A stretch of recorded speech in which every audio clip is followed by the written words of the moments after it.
જૂનાગઢમાં eco sensitive ઝોનનો વિરોધ વેગ પકડી રહ્યો છે। ભારતીય કિસાન સંઘ દ્વારા ઇકો સેન્સિટિવ ઝોનનો વિરોધ કરવામાં આવ્યો। તાલાલા ખાતે 24 ગામના સરપંચની બેઠક મળશે, જેમાં ઇકો સેન્સિટિવ ઝોનનો વિરોધ કરવામાં આવશે।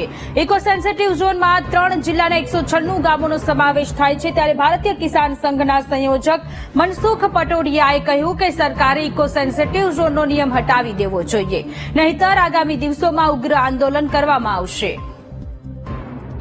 જૂનાગઢમાં ઉગ્ર આંદોલનની ચીમકી ઉચ્ચારવામાં આવી છે। ઇકો સેન્સિટિવ ઝોનની જે વાત છે તેનો વિરોધ થઈ રહ્યો છે। 3 જિલ્લાના 196 જેટલા ગામોનો સમાવેશ આ ઇકો સેન્સિટિવ ઝોનમાં થયો છે, જેને લઈને ખેડૂતોને પારાવાર મુશ્કેલીનો સામનો કરવો પડી રહ્યો છે। ત્યારે ભારતીય કિસાન સંઘ દ્વારા વિરોધ કરવામાં આવ્યો છે અને 24 ગામના સરપંચની ટૂંક જ સમયમાં બેઠક મળશે।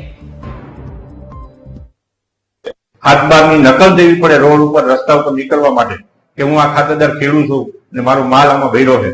આવી પરિસ્થિતિની અંદર જયારે જંગલ ખાતાના અધિકારીઓ ત્રાસજનક સ્થિતિમાં મૂકી દે છે, એવા સંજોગોની અંદર જયારે ઇકો સેન્સિટિવ ઝોન લાગુ કરવો થશે તો ખેડૂતો ખેતી છોડી દે છે અને આવતા દિવસોની અંદર આવેદનપત્રો અપાશે, રજૂઆત થશે અને એ છતાંય સરકાર જો આ નિર્ણય ફેરફાર નહીં કરે તો રસ્તા રોકો પણ આંદોલન ભારતીય કિસાન સંઘ કરશે।